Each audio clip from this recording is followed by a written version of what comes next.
Hello, everybody, and welcome to the Mortgage Broker Builder Show with your host, John. And welcome to this week's Mortgage Broker Builder Show. We've got a fantastic guest here where our goal with the Mortgage Broker Builder Show is to do three things.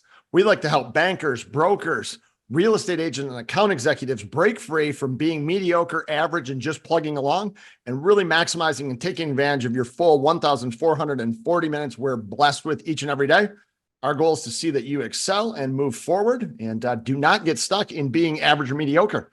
And we have a gentleman this week. I've known him for 20 plus years.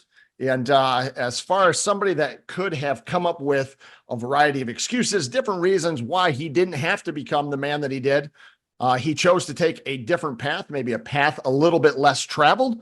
I'll give a little bit of an intro here to him, some accolades and some things, and we're just going to dive into it. So thing number one, this gentleman started in the mortgage industry in the late 90s as a loan officer assistant inside of the big red machine, which back then was Quicket Loans, now the Rocket Mortgage that you know today.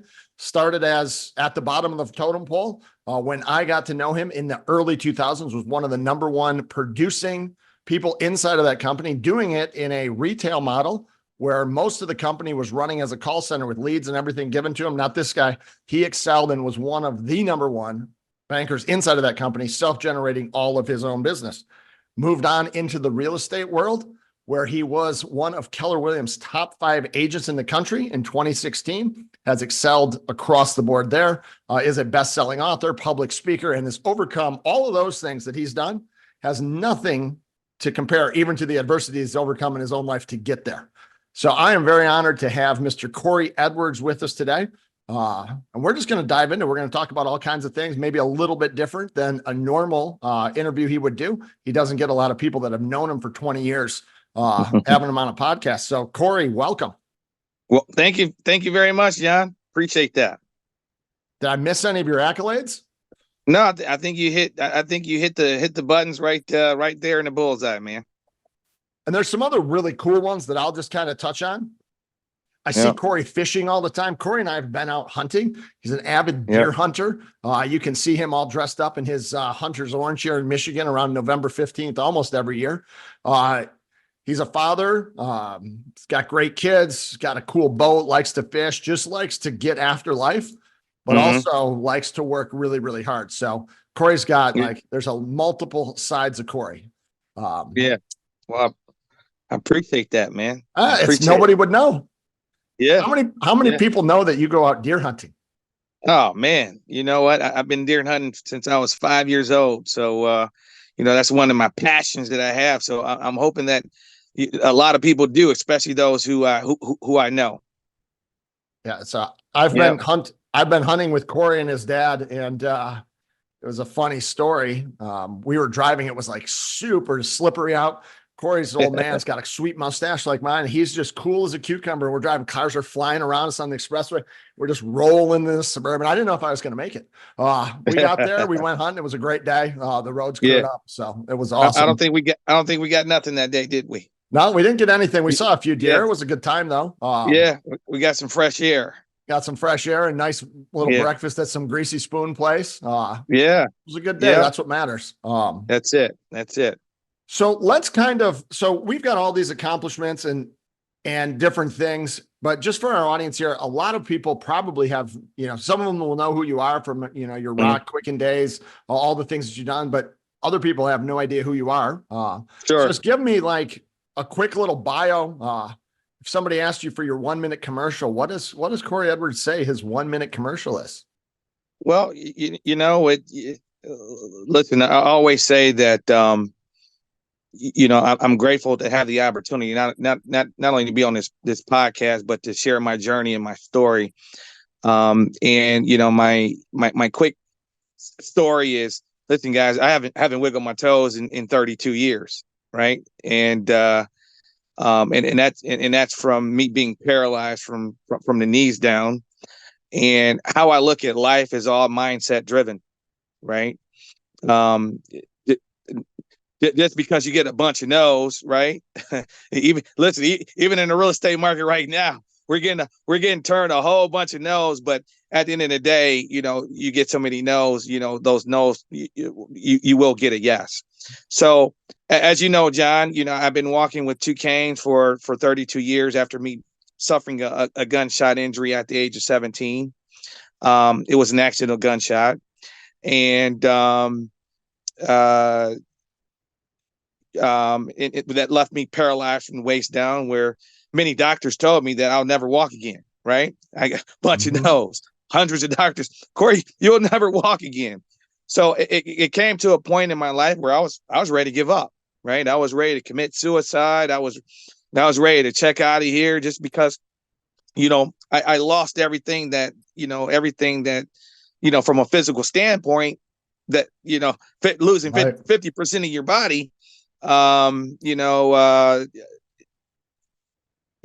was just ready to quit. So a year and a half later, after my injury, I wake up one day, and my right leg started moving a little bit, right?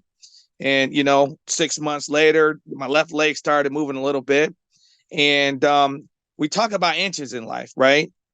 And those inches became steps, and not only steps from a mental sort of standpoint, but from a physical standpoint as well. And that allowed for me to kick in full gear and become the person that I am today. So I've heard that story multiple times, and it was, I knew you for quite a few years before I ever even knew what happened. And we'll kind of get into that, but just 17-year-old, right? You're just young, dumb, and out there, you're going to live the world. You're never going to waver, nothing. I'm assuming you were fairly athletic. You've got a nephew that's somewhat athletic. Right? Like won a national championship this past year, I think. So I'm assuming that runs in your genes. So were you good at sports? Like, was it a lot of your life? Like, absolutely. I played basketball in high school, and all of this happened in high school.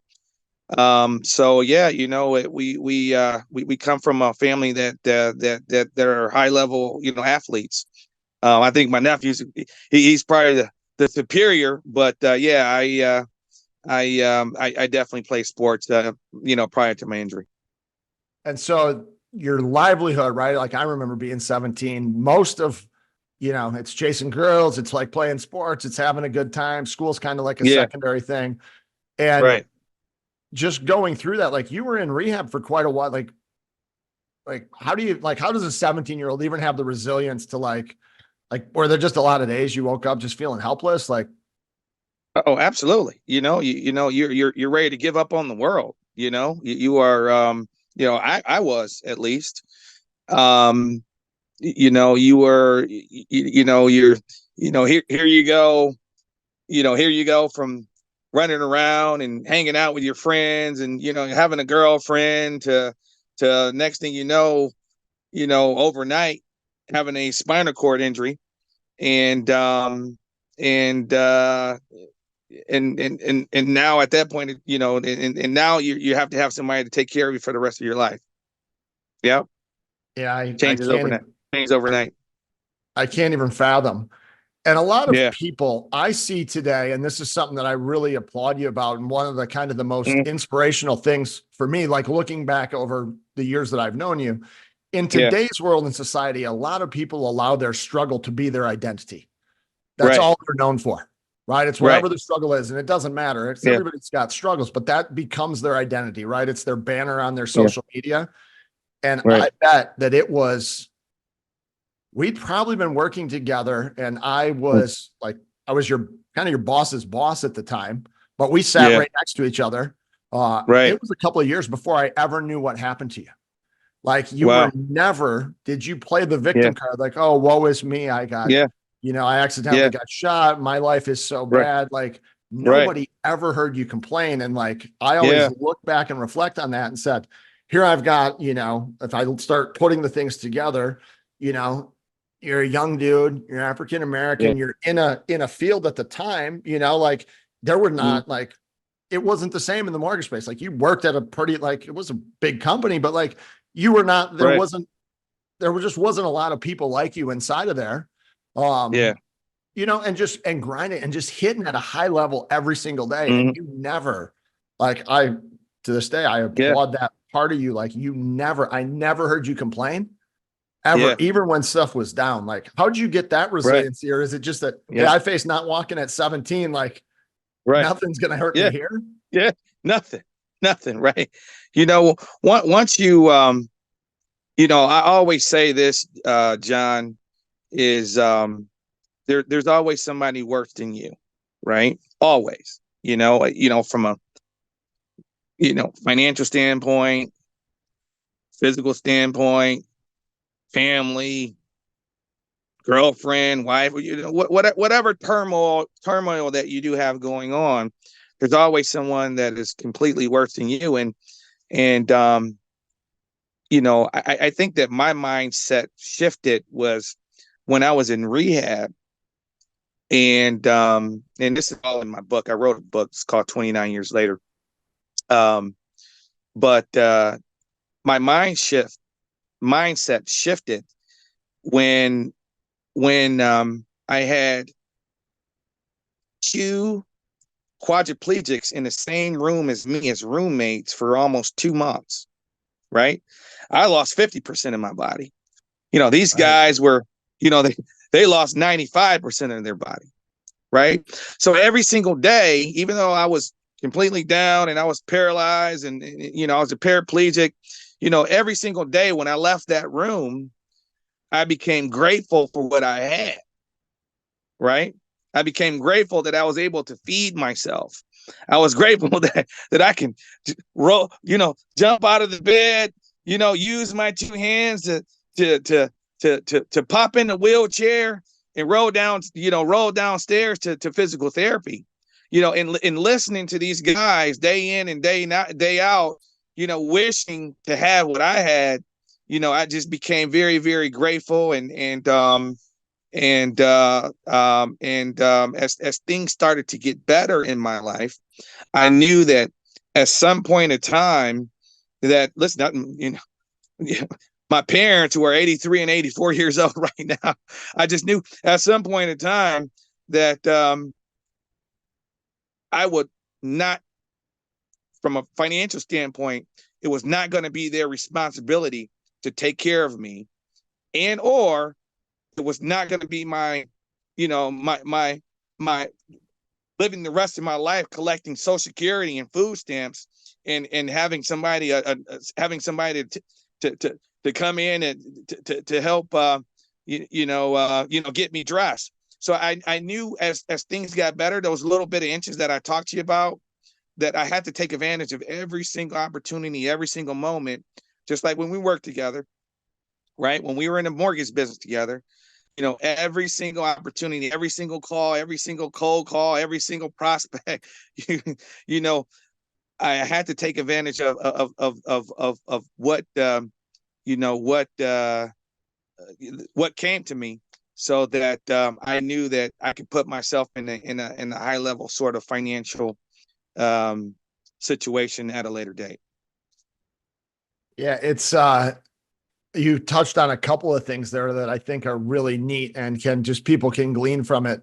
Your perspective is everything, right? Like when you're having two arms next to somebody that doesn't, it's right. Like you're super grateful. The ability to, have controlling the things that you can control. Right. So, and pushing forward. And, I think about that, what you're saying there, right? Being young and taking responsibility for your own destiny. You could have very easily, just laid on a couch, played video games and drank beer all day, and nobody would have that would have been acceptable. Nobody would have given you a hard time. Yeah. Oh, poor Corey. Everything going for him. And then this, waiting on the first of the month to roll around. The government is never late on writing checks. No, they're not, and they're quick to take them back from the people making. That's it. But I mean, like that's really, and I think that it's just inspiring for people. And if you didn't, and I don't know if I didn't mention this, but Corey did write a book called 29 Years Later. It's kind of a memoir of his life. It's on Amazon. I've been waiting for when are you doing the Audible? Well, that's a great question, man. I get, you know, you pull up my card now, hold me accountable, right? Well, you But said yeah, someplace Audible's you coming know what? soon. Yeah, I did. I never. Actually, I did do the Audible, but Yeah, you just muted. oh, that's weird. I hit the wrong button. There's one of those things I just never followed back up on. So yeah, I'm gonna get it done. So we gotta write another book, and I'm working on that, John. Okay, I Yeah, right now it's like it's on my like ecosystem. One other yeah, thing that's pretty cool now that people can yeah, do on you can record like 10 minutes of your voice in AI and it will read the book yeah, for you. Not that it's yeah. as good, right? Like it's better for you to Okay. do it, but if you want to Yeah. take the lazy route, Right. you Right. know, it's not Okay. like you. Yeah. Yeah. Uh Yeah. so no, that's awesome, right? Control what you can. Your Yeah. perspective is everything, Hmm. and battling forward. So we'll kind of just keep moving forward. So we worked together back at Rock Financial, Quicken Loans, what's ultimately morphed into Rocket Mortgage today. You excelled. You really got things done.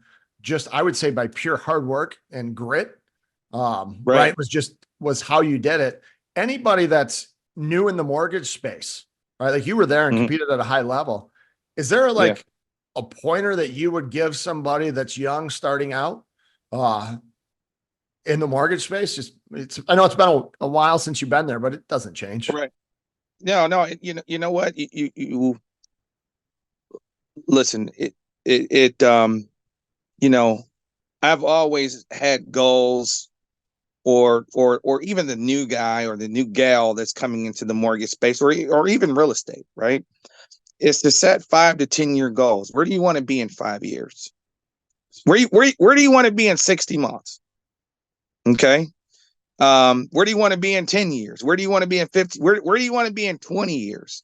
But setting the 60-month standard on where your network, where you want to be as far as your net worth, how much income that you want to have coming in, how much passive income do you want to have coming in, so that you don't have to work as hard. You know, give it all you got, right? You know, outwork those who don't want to work, right? I remember just coming to the office, John, it'd be, 7:30, 8 o'clock in the morning, for years when we worked together. 5, 6, 7 years. I was at Rocket until, I worked there for 9 years. But for many, many years, you know, I was there faithfully every single morning, 7:30 in the morning, and I did not leave out to 8 o'clock, 8 or 9 o'clock at night, 5 to 6 days a week. 5 days a week. And that accelerated my business to the point that I would probably say 30% of it became referral base or became residual. Even right now, my business is residual because of the clients that you take care of, right? Or the the seller, because I'm in real estate now, but the seller that you may have sold a home, may have sold their home, or the buyer that you may have helped them out by um, by them buying a home. They come back and they refer you, and then you start to create an enormous amount of business and opportunity from your database and in your close clients. Yeah, it definitely is a flywheel, right? The more you get that thing moving, and I sat next to Right. you, right? Like Yeah. we were next to each other in offices for a couple of years Mhm. and Mhm. consistently just there. Something that I like to think about, and you touched on it, right? Getting in early, doing the actual work. I always Right. like to think of it, both winners and losers have the exact same goal. Right. They all have a 5-year plan to do something. What separates people like you that end up being successful and Yeah. people that aren't, it's the ability to Mm. come in and do the mundane, to do the crap, to do the shit that nobody else wants to over and Absolutely. over to get Yeah. your flywheel moving. That's it. Can you? Yeah. The routine. The routine is hard, Yeah. And I'm thankful but for the it's routine. very very rewarding. Yeah. When we had talked some years ago, you were seeing like tremendous success, and there was two kind of things that you were doing that I think were really neat. One is you have this thing every year where you get up 30 minutes earlier. I don't know when you Mhm. end up not sleeping. Do you still do that? Like every year around New Yeah, Year's, I'm just so still you up guys early. know, Corey'd have this social media post that he's now getting up 30 minutes earlier. And it was like, he was now Yeah, getting up at like 4 instead of 4:30 to yeah, get more shit done in yep, his day. Are you still yeah, doing that? Like, do you get up earlier every absolutely. year? I'm up, man. 3:30, 4 o'clock. My wheels are turning. I'm laid out by 9 o'clock, 9 p.m. I'm no good. You know, I'm sleeping, but I'm up 3:30, 4 o'clock. Sending emails out. Getting my day started or replying back to emails that I may have received prior to me passing out and going to sleep. So absolutely, I'm still up early. Yep. And back when Corey was doing this when we worked together, he had a routine outside of like the normal things like guys like I have, right? Our three S's. My three S's were different than yours. And that's shit, shower, and shave for those of you that don't know.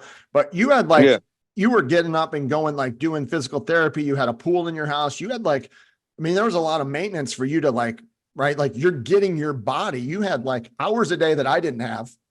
And you were Right. finding a way to still squeeze those things in. Um, Right. so people like look at it and all that we would see at work Yeah. was what you did at the office, but nobody knew that Yeah. you had a lot more that you had to do at home that I didn't have to do as well. And, Right. what's that like now? Is it Well, still, I know you still work out and stuff, I but is your it routine just still the same?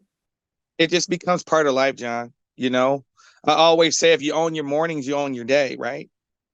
You get up, you get things rocking and rolling. You hit the gym. You get you get your mind. You get your mind checked in.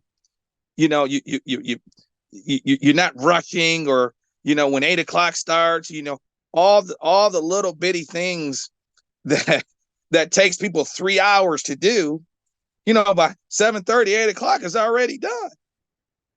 You You're know, like, you're like the army. They used to have those commercials. yeah, We do more by 8 a.m. than most people do all day. You remember right. those? Yeah, absolutely. You That's cool. you know, I remember that. It's, so 8 o'clock. You're ready. You ready to hit the phones. You're ready to start your prospecting. Why John Doe is coming into the office, and he just he's catching up on things he should have done 3 hours ago, or he just got his first cup of coffee. By that point, I'm already 3 hours ahead of you. Yeah. Yeah. It's, Yeah, yeah, it's just I tell my son, I have a son that just graduated from college, as you have a daughter that just graduated from college, and yeah. he's now working an internship, and he's Right, got this job in Chicago, and a lot of what they're making him do is just, it's kind of just like crap work, right? They've got him in the right, office lots of hours. He's in investment banking, and I see it and I tell him like, they're interviewing you not on what you do for work. They're interviewing you on your attitude. How well do you prepare? right. Like there's so many things that don't go into Mm, the end product that become right, intangibles that are way more important than anything else. And it's a lesson that I think people just need to learn, that everything you do, you're on an interview, and intentionally or unintentionally, you're right, constantly building a brand. And you've built a brand over right. 29 years of like determination and grit. Yeah, right. Do you sell Yeah. like what kind of traits, if I was to talk to your daughter, and I haven't talked to her in years since she was like a little girl, Mm, if I was to ask her like, what is my dad all about? And like give it to me in, 3 sentences.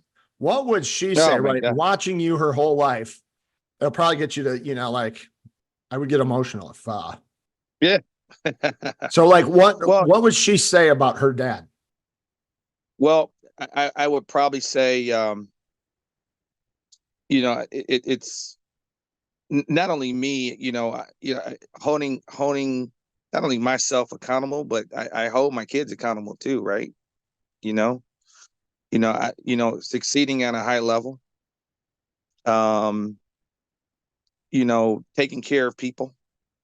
I've always, do the right thing that's something that is 100% that's tatted into my heart. giving back, right?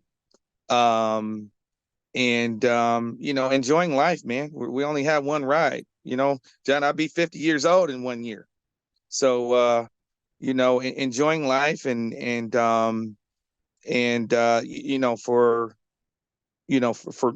many, many years, I missed my daughter growing up because I was so in tune in working so hard to make sure that she had a fantastic upbringing, and which paid off later because she's off to law school here soon.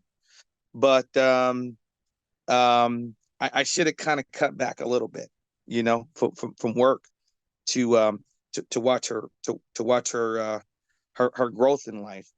But it did, and now I'm in a position now where I could take my time and enjoy her when we're together or visit her and things that I did work hard for and things that I did sacrifice for, for the most part, I probably wouldn't take that back, but she could probably say she appreciated everything that I did do for her. I think that's for all my kids. Yeah, I think that's awesome. And, a lot of times I feel that you look back, and I have this belief, I call it the duty of man. Like us as men, we have 4 primary functions. Function number 1 is to protect our family, right? To protect those people that you love. Number 2 is to provide, right? See to it that they're provided for, that they're taking care of things. Well, we lost Corey. We'll see if he hops back on. Oh, there he's coming back. Corey, I lost you there for a second. Hey, Josh, can you put Corey back on the screen? Corey, you're going to be muted. Yeah, that was weird. I'm back. Yeah, no, it's so number 1 is to protect. Number 2 is to provide, right? Like they need those things. Number 3 is to pass on your traditions, your beliefs, those things that are near and dear to you and your family. Oh, absolutely. And number 4 is to play, right? Number 4 is that, having the fun stuff. And I think as men, right, like as men, we look at that and sometimes we feel guilty that we didn't do enough of the playing. Right. But what we instill in our children is so much more. And I watch your family as a whole, right? Like I know your brother Marcus, right? Like, and I know your dad, right? We went hunting together. I don't know him well, right? Right. But your family together as a whole, I see that there's protection there, right? There's love amongst them, like, right? Like you don't want to mess with one Edwards. I feel you'd have a problem with the others. Oh yeah. Yeah. Number 2, everybody is working extremely hard, right? Like there's not a lot of slouches in there. That's something that's generationally passed down. Like your dad did a good job, your uncles, the passing down part, right? Like Donovan Edwards is like maybe one of the best, if not the best running back in the country right now in college football is Corey's nephew. And I see their entire family coming together. They all go to the games. They're all there supporting him. That's a young man that lost his mother when he was, young and got an extended family. It's not the same as having him, but like a tremendous amount of like, as I look at that, and now you guys reap the rewards of that 4th thing, you have the ability to play because of all the hard work. If you never did that other stuff, you couldn't fly to watch the Rose Bowl game. You couldn't do any of that stuff. So it all comes full circle, and you can't get the play without the other stuff. That's it. And so anybody that wants to just feel motivated to like watch a family, maybe, and I'm sure there's all kinds of crap, but watch a family doing it right, go and follow them on social media. You'll see them doing it right. So that's kudos across the board. And I think thank you. I appreciate that, man. That means a lot. Job. Thank you so much, man. Yeah, your dad should be proud, right? Like, yep. And same thing with you, John. Following you guys and your family and your kids, your beautiful wife, and same thing with you, buddy. Yeah, well, we have our struggles. So to kind of go back to that, so we're gonna get back on track a little bit here. So Corey, right? You plug along, you do these things, you start seeing a bunch of success at Rock, Quicken, things are really good. We get this crash in the mortgage market. And I remember came back. You actually came back to work for me. I was on the Quicken Loan side now. I remember that. And Yeah. you came back over, and I wouldn't say that you were broken, but you were pretty broken, right? Like you hadn't seen success in a little while. I think you had some struggles going on, and I was broken. And you came back and you weren't the same person, and you probably only made it like 6 months or so. And then you ended up partnering up with your brother to go and sell real estate, right? Like it was like Corey Edwards version 3.0. Right. Can you tell me about that time? Like that was maybe even tougher than the last time. Oh yeah. Yeah. After, 08 market tank, I went through a divorce, lost my house. Yeah. Or I showed it on the short sale. I lost all of my rental properties I had in Metro Detroit, which was a ton. Filed a Chapter 7, go from 700 credit to 450 overnight, and that was that was an extremely challenging time where listen, man, it felt like that, I wanted to give up again in life, right? I got that at that point in time, besides losing 25% of my body, being that I'm still paralyzed with the knees now. Listen, I lost the minute. You just muted again. That's weird. I ended up packing up, and we moved down to South Florida. I needed a change in life, and at one point I knew that that I wouldn't be in Michigan for long because of my injury. Because of the snow and rain and not rain, but snow and ice and things of that nature. I knew one day that I would check out to be in a warmer climate. But so in 08, I ended up joining Keller Williams Realty. My brother at that point in time, he was selling a boatload of REOs here in Michigan. We ended up getting our broker's license down here down in Florida, and we just started selling a boatload of REOs, in which we should have bought a lot of them. Properties. We should have bought a lot of them, but we did well. The REOs had started to slow down, closer to like 2012, and then at that point in time, I just started becoming an independent independent agent. I had, it was me, and I had a couple assistants, but I did all the selling. Fast forward, 2000 and I kept the same. Listen, I kept the same. We talk about owning your day, or owning your morning, then you own your day. I kept the same sort of schedule that I currently have right now. Is getting up early, getting on my, my Corey do list done, and being in the office, 7:30, 8 o'clock at the latest, and prospecting heavy. So 2016, I became number 5th real estate agent in the world as far as real estate sales. I think that particular year I sold close to 170 houses. Yeah, that's it. I remember seeing that. I remember even talking to you back then, and you had a whole routine where you guys would like get up and you called every, for sale by owner in Tampa, Miami, or wherever you were at. Like you had a grind. Yeah.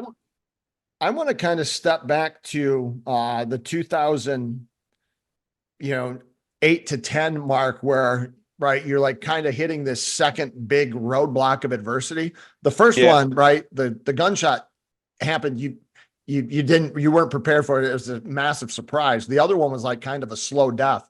Was that significantly harder? And the reason I ask is there's a lot of people right now in the mortgage space, probably in real estate as well, with rates being high, they're like in this slow death mode where sometimes they feel a bit helpless, maybe a little bit depressed. They say that depression or sadness is when you have a lack of options. I don't really know what to do. And anxiety is when you have too many options and don't know what to do. Right. Was there a defining moment or something that pulled you out of that? And there were a lot of people that were struggling. I remember 2008, 9, it was a bad time. Yeah. Was there something specific that you did to kind of pull yourself up out of that? Well, you know what? It's all about. I always say you become who your environment is. Okay. Right. Right. Your Sure. environment is critically important. You know, if you're surrounding yourself by a lot of, let's just talk real estate, right? You know, we can or if you're surrounding yourself by a lot of individuals who are not high level and high minded, um, then you're going to start having those negative thoughts, right? Okay, so for me, it was checking out, surrounding myself with people that were positive, people that had goals, people that didn't want to give up, right? And we're seeing that right now, right? We're going to Yeah. see, Every day. yeah, yeah. We're seeing real estate agents and mortgage, loan officers fall to the wayside. But guess what? There's still business out there to be conducted. So, um,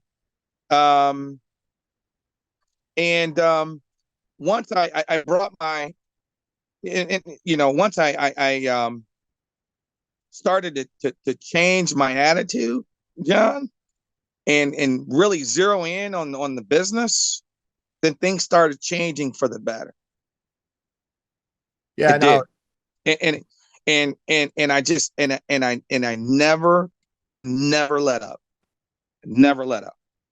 So even now in this market, yeah, is it hard? Yeah, it's a little hard. You know, I'm hearing the stories over and over and over from loan officers. I'm hearing the stories from, from real estate agents. But guess what? There's still an enormous amount of money. There's an enormous amount of business out there for you to go and get.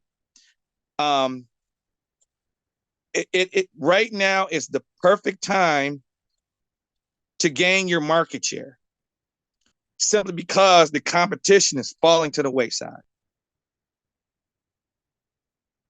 Yeah, I agree. I think it's a great time to do business. Yeah, people And people still need people people still need to sell their homes. People still need to buy homes. You know, investors are still buying. If listen, rates go to 15 to 18%, it's still going to be the same cycle real estate where people need to sell and people still need to buy. yeah, and I think for you, you have a unique perspective. I talk to quite a few agents all the time, and for the Mm-hmm. first time, buyers agents, it was always they never actually had to sell their fee. They just had to like go out and find a house. Where now they actually have to sell. Correct. Like how much am I going to get paid? Maybe not today, Right. but like that's coming, and they're really nervous about it. You've been Yeah. selling, you've been selling forever, right? It's Right. not even. It's like, hey, this is old hat. So I think that sales portion of it is something that's got a lot of people very intimidated and scared. Yeah. Like, am I worth the 3%? It was always, whatever. So I think that that's really cool. Now you went and you wrote a book, Yep. and Did. and always people, I talk to a lot of people that write books, and I know quite a few people have, they thought like, Mm. oh, once the book is done, I'm going to have 1 million followers and I'm going to be just an influencer. Right. And they find out that that's also a pretty hard struggle. Like that's a hard Mm. space to like make it in that whole, world to actually excel. And you had a Yeah. great mentor, I did. Still do. with Eric Thomas. I Still love the do. man, right? Like Yep. I think about it every time I'm on the beach, how bad I want to breathe. That's it. But how has that kind of changed your mindset and your outlook, right? Writing a book, trying to you took time away from real estate to go I and launch did. that I took mastermind thing. I took off a year and a half. Well, a little bit a little close to a year and a half of working real estate to write the book. It was something that I always wanted to do, was to share Corey's story, and I did it. I was going to, I got into speaking, and I'm going back to speaking. I still have have a small team in South Florida. So market shifted a little bit. So I went back to work. My this is my This is my last ride right here, John. It's my last ride. I was going to retire and go full blown, motivational speaking. But real estate market shifted a little bit, so I kind of backed down from that. But you better believe it, Corey will be back. Corey will definitely be back. Yeah, I don't think that there's retirement in your, like, I don't know that it exists for you. Yeah. Because I see, right, like you're here buying, you're flipping homes in Detroit. Yeah. You got like, It's fun. you got a lot of stuff going on. Maybe it's just fun. doing, some different things. So Yeah. how many homes have you flipped? I know that you guys, right? Like Oh, you do a lot. I mean, is it like, I have no idea. I just see them like, hey, here's our new home. Like you're showing me a picture of a dump and then something that sells 4 weeks later. So the last few months, we bought a lot in South Florida over the years, or I have, and that market got outpriced, right? The average, the median price home where we are is mid fives, right? Okay. So if I take 550 here, you could buy 2 houses for that sort of, for that amount of capital. So so we started buying up back here in Metro Detroit, and over the last few months, and we're averaging, almost 1 buy per week. Okay. Yep. So pretty aggressive. 1 buy per week. Very aggressive. Yeah. And again, just one of those things. I don't think a lot of people know it or see it, right? Yeah. They just know like, and a lot of people dabble in real estate, and right. You guys are actually in there. So we're in the trenches. Yeah. If, you got questions about real estate in Metro Detroit, Florida, Corey's just a great guy, and he'll shoot you pretty straight too. Right. Like you're not out there trying to bamboozle anybody. Like, you do a good job at what you do. What are you seeing right now? Like, where is your business coming from? What trends, like if you're looking at being the best realtor you can, where do you see your business coming from over the next, 12 months? Is it repeat buyers? Is it there's a ton of first-time home buyers out there that just haven't been able to find inventory. Like what's the Edwards group kind of focused on? Listen, we have always been prospect heavy, John. There's nothing that the game hasn't changed from being in mortgages to being in real estate. It's prospect heavy. Right.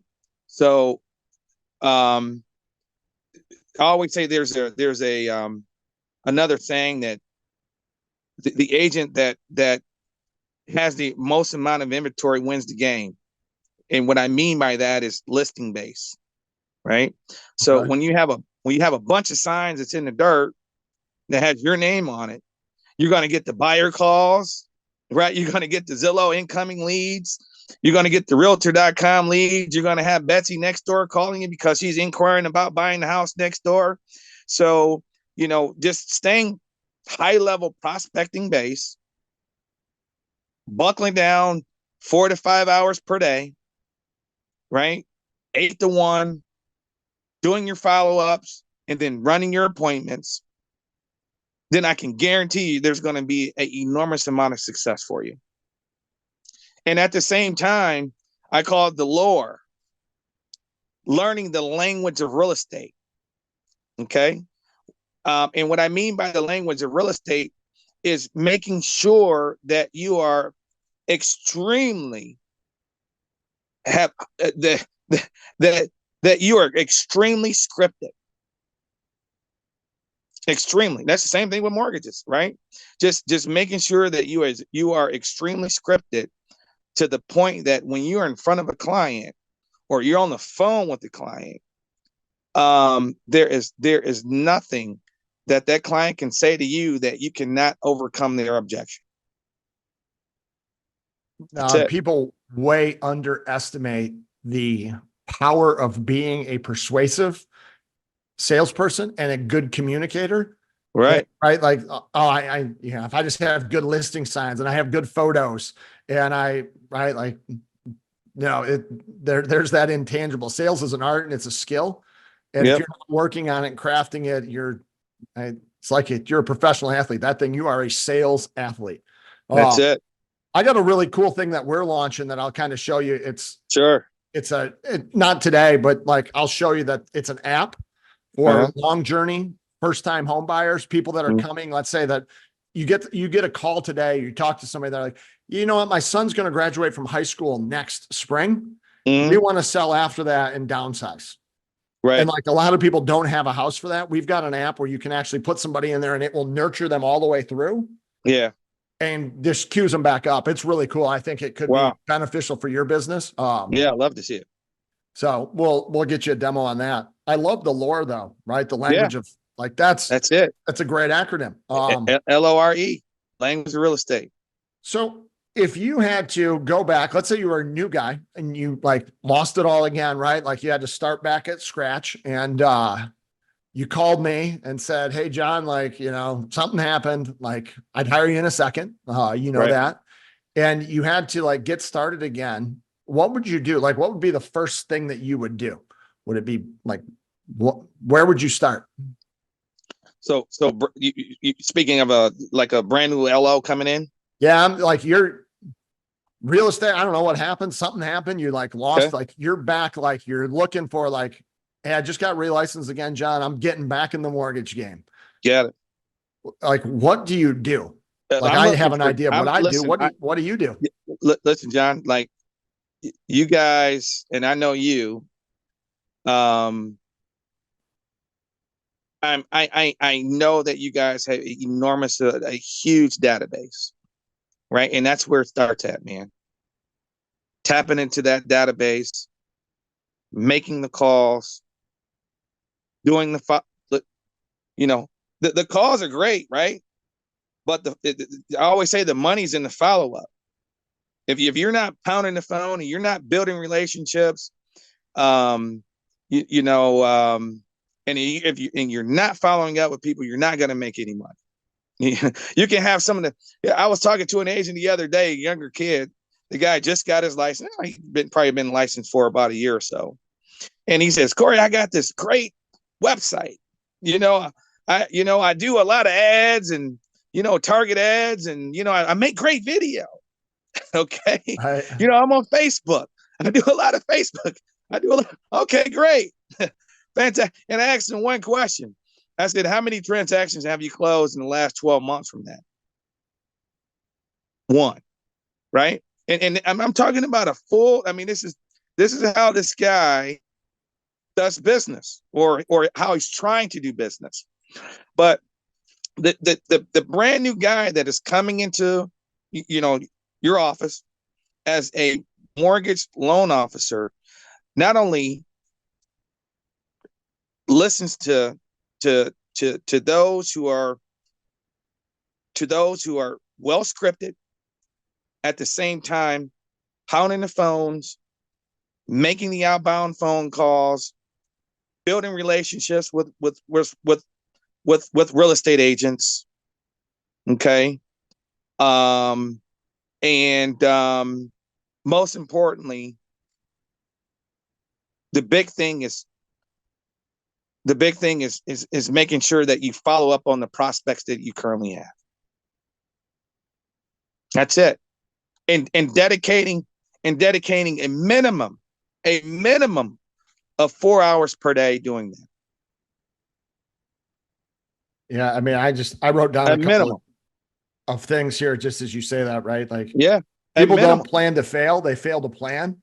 And you've got a gentleman here that's been doing this for 20 plus years. And you're talking about the importance of, things that people would say, oh, it's not for me. I don't need it. But you're talking about the importance of strict call blocks, scripting, having an actual process that you follow consistently, right, in order to get a consistent result. It blows people's mind. Like, I don't want to do that. What tracking your conversion rate? How many loan applications do you want to take per day? Right? If you're taking, do you want to take 5 loan apps? Do you want to take 3 loan? You're going to have fallout. You're going to have those say, I'm not going to buy. You're going to have bad credit. You're going to have bankruptcies. You're going to have liens. Just the nature of the game. You're not going to be able to help everybody. Right. But just how many loan applications are you taking every single day every day. And knowing the statistics behind that, understanding the stats that, if I take 20 loan applications per month, or, per week, or whatever the numbers are, for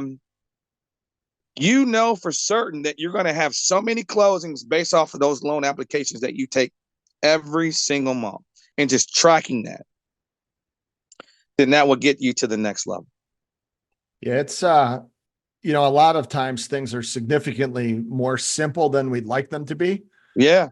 But it's on the backside of a lot of hard work. That's it. It's the hard work is not complex. It's hard to just execute on consistently. Yeah. And John, we're in a business that, from being in mortgages or being in real estate, it becomes residual at some point. Right. 100%. I think about it, John, like I'm starting, you get a boatload of referrals, you got a boatload of real estate professionals that want to do business with you. Right. Simply because, you've helped so many people out, they're referring you, they're coming back to you, you got a huge database of closed clients, and it becomes residual at some point in time. There's not one day that I don't have where somebody's calling me with a referral. And I'm not even prospecting. It's a great place to be. And people often just see the success. They don't see the last 20 years of, they don't see the grind. They just see where you're at today. They see you out on your boat and say, oh, look at him. Like he got lucky. You didn't get lucky. We put in the work. I think this is great. And it's always good to, to catch up. And I think that you have, just as I look at what you're doing out there, I would really encourage you, I think that that whole speaking thing, the book, all of that, like I've been doing this, consulting thing now for like 1 year almost. Yeah. And my mindset around how hard that is, to go out and actually make it in that space. Right. It is easier to go and be a top 5 producer in any company, I think, than it is to go out and venture out and do all that on your own. Because when you're inside of these big companies, there's a whole support network, there's a plan, there's things to do it. And it's just a question of, can you execute on it and work really hard? Right. When you go to like launch your speaking business, right, there is no plan for, you can try and do what Eric Thomas did or what the next guy did, but like, you're now reinventing exactly what Corey Edwards is going to do, what's going to resonate. And I've seen some powerful things that you've done. I would encourage you to really, like, I saw a speech you did in front of like a group of like high school kids, and they were all like all passive and dismissive at the beginning. And by the end, you had kids that are impressionable when you talk about passing something on. At the end of an hour, like, I don't know how many, like a couple hundred kids in a, inner city school someplace. There were kids inside of there that are going to be at a better spot at age 30 because you took that time. It might not make you $1, but you've left a lasting impression. And I see it there. So that, like, keep leaning into that, even like as you're selling real estate and doing. I am. And get on Audible. I'm on my last rodeo of real estate. This is my last run. And then you better believe it. I told ET, a few weeks back, we gonna be rocking together, brother. You're disingenuous with your last rodeo. I'm driven to be at the top, John. I'm driven to be at the top. I deserve it. You're like Tom Brady. This is not your last rodeo. If you get out of real estate, you will be, I guarantee, before you're 60, you will be back in it at some, even if you get out at 50, you're back in there. You're like a lifer. We'll see. But no, and just lastly, I like to try and wrap these whole things up in an hour. Sure. What's it like Eric Thomas was always like one of those guys that was super cool. I think I met him once. But what's it like working with somebody like that? Like, just having someone like that in your camp, in your corner, rooting for you. How helpful is that? Oh my God, I love him, man. He wrote the foreword to my book. So he's a great guy. I am I wouldn't say there's a little bit of guilt in me from the little bit of distraction that we had into the real estate game over the last year and a half, where I kind of checked back in. But he's a fantastic role model, and we're talking about once again we're talking about surrounding yourself around the right people that will help you and get you to the next level. That is completely Eric. That is completely ET, and he just been a great brother, man. And that's the same thing in our business, mortgages, real estate. Just surrounding yourself with the right people, and once you do that, once you're in that right environment, then everything else goes through the roof. You excel. You excel to a high level that you would ever. You will crush every dream that you ever had once you're around the right folks. Yeah, I think it was Warren Buffett or Charlie Munger, or one of those guys said, like, you are the average, maybe, I don't know, Zig Ziglar, somebody said that you're the average of the 5 people you hang out with. And as I look through, 25 plus years, as people upgraded their friends and the people they hung out with, their results always went up. It didn't matter, right? If you hang out with guys that get drunk 6 nights of the week and you guys play softball 7 nights of the week, like, guess what you're doing? You've aspired to your group. And Absolutely. As soon as you upgrade those friends, so a lot of people, if they want to get ahead in life, just fire 3 of the 5 friends you have and get 3 better. Get rid of and cut the anchors. Cut the anchors. No looking back. Dare wait. Yeah. It's hard to say. Sometimes dare wait. It's family, it's other things. So the people you hang out with matter a lot. Absolutely. Hey, well, this has been great. I always appreciate it. I appreciate your friendship, kind of what you're doing out there. Absolutely. I always know if I got questions, anything, you pick up the phone, and we'll get back on a call. I do have something that I think could help you guys out a tremendous amount with your first-time home buyers and stuff. Okay. And I don't know if you have an agent or like a lender that you guys work with all the time. Sure. I'm not trying to steal that, right? Like we'll get him in on the mix too, or her, and or we're happy to steal it, but we'll talk about that and figure out a way to maybe help you do more in 2025 and 2026 with some of that clients that are farther out. But I do appreciate it. It's always great. When you're here, let's get together sometime soon. And no question. Tell your dad I said hi, and I will, man. Thanks for the invite, guys.